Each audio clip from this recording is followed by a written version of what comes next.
There was a reason Dave always carried a compass, not for the navigation in the conventional sense, but because he'd heard stories, whispers about places where reality took a coffee break, leaving behind an endlessly looping maze of rooms known only as the Backrooms. One evening, after a particularly tedious day at work, Dave decided to take a shortcut through an old abandoned wing of his office building. Efficiency, he muttered, stepping through a door that looked like it hadn't been opened since 1998. The door clicked shut with a finality that felt like a period at the end of a sentence. The air was thick with the scent of mold and the hum of fluorescent lights that flickered with indecision. The carpet underfoot was a sickly yellow, patterned with stains that told stories Dave didn't want to know. "Must have taken a wrong turn at Albuquerque," he quipped aloud, trying to shake off the creeping dread, but the humor fell flat in the endless corridor. Each door he tried led to another room, each indistinguishable from the last, except for the creeping sense that something was watching him. The walls seemed to whisper in a language that was just beyond comprehension, like an echo from a nightmare you couldn't quite remember. Then he heard it. Not a scream, not a shout, but a soft, persistent tapping. Following the sound, Dave found himself before a door slightly ajar, the room beyond darker than the rest. The tapping grew louder, more insistent.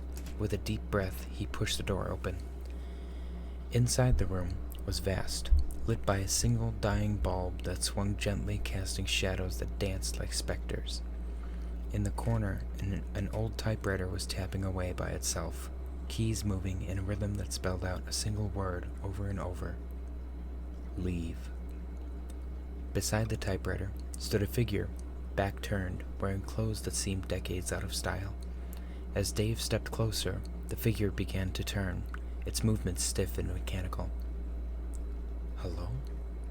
Dave's voice was barely a whisper, his heart pounding against his chest like it wanted out.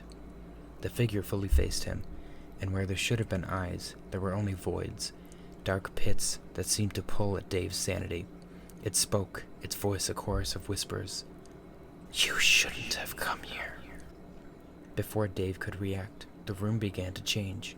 The walls melted and reformed, the ceiling lowered, the space contracted. He ran, but every turn brought him back to the door with the tapping typewriter.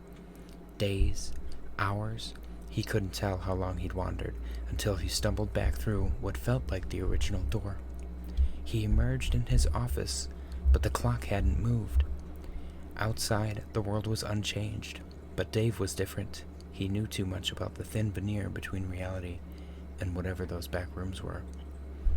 And somewhere, in a dimension just out of sync with ours, the typewriter continued its relentless message. Leave.